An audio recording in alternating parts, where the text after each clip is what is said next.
बिस्मिल्लाहिर्रहमानिर्रहीम। अस्सलाम वालेकुम। My name is Mahjabeen and I am psychologist Desert Rose Psychics पे खुशामदीद। उम्मीद है आप सब खैरियत से होंगे। आज हम जिस डिसऑर्डर को डिस्कस करेंगे वो है पैनिक डिसऑर्डर, जो कि एक टाइप है एंजाइटी डिसऑर्डर की DSM-5 में।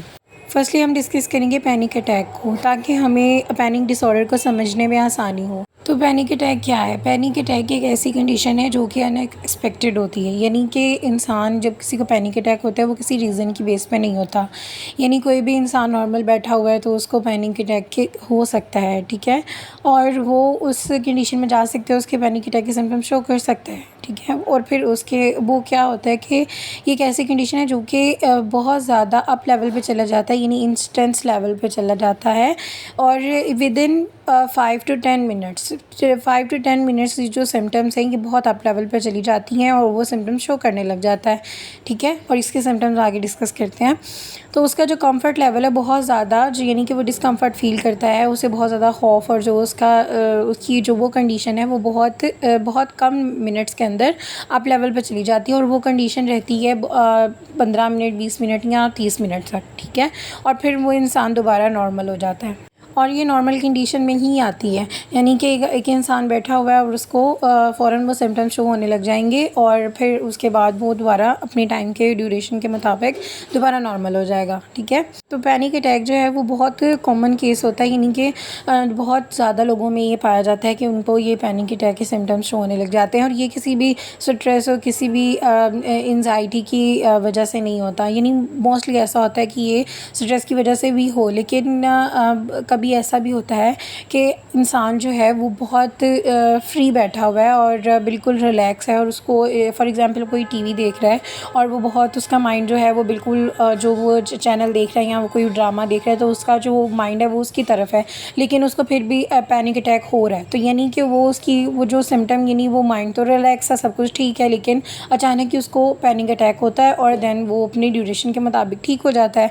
तो उसका ये जो है, ये हम ये नहीं कह सकते कि वो किसी डिसऑर्डर के साथ अटैच है, या उसको कोई ऐसी परेशानी थी जिसकी वजह से उसको रिलेट करके, हाँ होते हैं उनके रिलेटेड भी, यानी कि कोई डिसऑर्डर के रिलेटेड भी पैनिक अटैक होते हैं, तो फिर उनको उनकी रिलेट करके फिर बताया जाता है। अब नेक्स्ट हम इसके सिम्टम्स को डिस्कस करें तो वो सिम्टम्स क्या होगा, यानी कि जो एक इंडिविजुअल है अगर उसको पैनिक अटैक हो रहा है तो उसकी जो बहुत जल्दी ही उसकी, यानी विदिन 10 मिनट्स उसकी जो हार्ट बीट है वो बहुत तेज़ हो जाएगी, उसका सांस जो है वो खड़ कर आने लग जाएगा, और फिर उसको सांस लेने में बहुत ज़्यादा प्रॉब्लम होगी, बहुत ज़्यादा पसीना आने लग जाएगा, ठीक है। इसके अलावा ट्रम्बलिंग करने लग जाएगा, यानी कि उसकी जो बॉडी है वो कांपने लग जाएगी, ठीक है।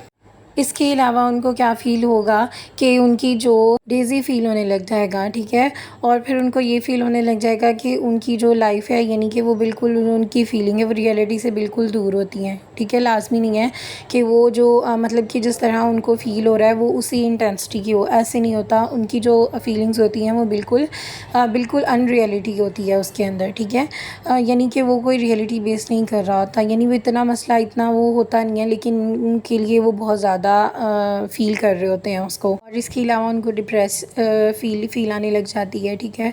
उनको ये लगता है कि जैसे वो बिल्कुल कंट्रोल नहीं कर पा रहे, और उनको ये भी लगता है कि उनको भी हार्ट अटैक हो जाएगा, या उनकी नेगेटिव, उस टाइम में उनकी नेगेटिव थॉट्स आने लग जाती हैं। उनको लगता है कि मैं मरने वाला हूँ, मैं मर जाऊँगा, यानी कि उस सिचुएशन में, तो उस सिचुएशन में उनके लिए कवर करना खुद को बहुत ज़्यादा मुश्किल होता है। बहुत ज़्यादा खौफ महसूस हो रहा होता है, ठीक है, और उनका जो खौफ का लेवल है बहुत अप हो जाता है, और उनको वो जो यानी कि उनको कंट्रोल करने की जो उनकी कैपेसिटी होती है वो भी ख़त्म हो जाती है। यानी उनको ये लगता है कि मैं पागल हो रहा हूँ, मेरे माइंड पे मेरा कंट्रोल नहीं है, मेरी ज़ाहिरी बात है जब उनको अपना सांस लेते हुए परेशानी हो रही होती है या दिल की धड़कन बहुत तेज़ हो रही होती है, तो उनको ऐसे फ़ील हो रहा होता है कि जैसे कोई भी चीज़ मेरे कंट्रोल में नहीं है, मेरी बॉडी मेरी कंट्रोल में नहीं है। तो ये सारे उनको ऐसा लग रहा होता है कि ये पागलपन, यानी कि मैं पागल हो रहा हूँ, यानी कि मुझे बहुत कुछ समझ नहीं आ रहा है, मैं क्या करूँ क्या नहीं करूँ, ठीक है। इसके अलावा उनको ये खौफ, बहुत ज़्यादा खौफ, उनका जो मैंने पहले भी डिस्कस किया है कि अप लेवल पे चला जाता है, और उनको ये लगता है कि वो मरने लगे हैं, ठीक है। मरने के खौफ आने लग जाता है उनको। इसके अलावा उनको गर्मी और सर्दी के दौरे पड़ने लग जाते हैं, यानी कि अगर वो सर्दी में बैठे हुए हैं, फॉर एग्ज़ाम्पल कोई इंसान वहाँ पर एसी में बैठा हुआ है और उसकी कूलिंग है, सब कुछ ठीक है, और बाकी जो लोग हैं उनको बिल्कुल ठीक लग रहा है, लेकिन उसको गर्मी लगने लग जाएगी, पसीना आने लग जाएगा, जैसे कि हमने पहले डिस्कस किया कि उसको पसीना आने लग जाएगा, तो वो ये सारी सिम्टम्स वो शो करेगा। अब हम आते हैं पैनिक डिसऑर्डर की तरफ, जो कि आज का हमारा टॉपिक था। तो पैनिक अटैक को हमने डिस्कस किया, तो सेम यही सिम्टम्स जो हैं वो पैनिक डिसऑर्डर में होती हैं। अब ये डिसऑर्डर कब कंसीडर किया जाएगा? देखिए, जब एक इंसान है उसको पैनिक अटैक हो रहा है और वो जाकर अपनी सारा कुछ चेकअप करवाता है और फिर उसका यानी कि अपना बॉडी चेकअप करवाता है, ट्रीटमेंट लेता है। अब उसको सबके डॉक्टर्स कहते हैं कि तुम्हारी बॉडी जो बिल्कुल ठीक है और तुम्हें कोई भी ऐसा कोई फिज़िकल सिम्टम्स नहीं है जिसकी वजह से हम तुम्हें कुछ भी कोई डायग्नोसिस दें। तो फिर उसके बाद अगर किसी इंडिविजुअल के अगर तो वो कंफर्ट हो जाए कि हाँ ठीक है, अब ये सिर्फ मेरी वैसे ही मुझे पैनिक अटैक हुए थे या उसको कंटिन्यूसली हो रहे थे, तो वो कह रहा है कि हाँ ठीक है, कोई इतना मसला नहीं है। लेकिन अगर कोई इसको अपने दिमाग पे सवार कर लेता है और वो क्या करता है, उसको ये लगने लग जाए एक इंडिविजुअल को कि मैं कहीं भी बाहर जाऊंगा तो मुझे पैनिक अटैक हो जाएगा, यानी कि मुझे तो पता ही नहीं है कि कब हो जाए कब ना हो, ठीक है। तो वो उस पैनिक अटैक की को अपने दिमाग पर इतना सवार कर ले कि उसकी उस कंडीशन की वजह से उसकी सोशल लाइफ यानी कि वो बाहर जाना बंद कर दे, दोस्तों में बैठना बंद कर दे। अगर किसी ने उसका मजाक उड़ा दिया है उसकी पैनिक सिचुएशन में, तो वो इस बात से डरने लग जाए कि अगर मैं बाहर जाऊंगा तो मेरी ये सिचुएशन, अगर मुझे पैनिक अटैक हो गया तो फिर क्या होगा, ठीक है। इन सब की वजह से यानी उसके खौफ की वजह से उसको वो डिसऑर्डर कंसीडर किया जाएगा, ठीक है। वो फिर डिसऑर्डर में कन्वर्ट हो जाएगा कि वो अपनी उस पैनिक अटैक की कंडीशन की वजह से वो बाहर नहीं जा पा रहा, कुछ भी नहीं कर पा रहा, अपने इवन कि अपनी जॉब नहीं कर पा रहा, अपने घर नहीं काम बाहर दोस्तों में नहीं बैठ पा रहा, ठीक है। यानी कि उसकी इम्पेयरमेंट आ रही होगी उसकी लाइफ में, उसकी सोशल लाइफ में और उसकी ऑक्यूपेशनल लाइफ में, उसकी एजुकेशन अगर वो पढ़ता है तो उसकी एजुकेशन में उसकी इम्पेयरमेंट आ रही होगी, यानी कि बिल्कुल डिस्टर्ब हो रही है उसकी सब कुछ, तो फिर वो डिसऑर्डर कंसीडर किया जाता है, यानी कि वो पैनिक डिसऑर्डर कहलाएगा। इसके अलावा जो DSM है वो हमें पैनिक डिसऑर्डर का अलग क्राइटेरिया प्रोवाइड करता है, जो कि हम नेक्स्ट वीडियो में डिस्कस करेंगे। हम इसका ट्रीटमेंट देखें तो फिर इसके ट्रीटमेंट के अंदर साइकोथेरेपी यूज़ की जाती है। साइकोथेरेपी में क्या यूज़ की जाती है? टॉक थेरेपी और cognitive behavioural therapy. Talk therapy बहुत ज़रूरी होती है इन पेशेंट के लिए, क्योंकि इनके जो नेगेटिव थाट्स होते हैं उनको कन्वर्ट करना होता है पॉजिटिव में, तो उनके लिए बहुत बेस्ट होता है उनसे बात करना। या फिर अगर इनकी जो ट्रीटमेंट अगेन कि अगर ये स्वेयर लेवल पर होता है तो फिर मेडिसिन भी यूज़ की जाती है, या फिर दोनों ही यूज़ की जाती हैं। और अगर ऐसी कोई कंडीशन हो तो बहुत ज़रूरी है कि हम किसी मतलब कि जो हेल्थ केयर प्रोवाइडर हैं उनके पास आकर डिस्कस ज़रूर किया जाए अपने इश्यूज़ को।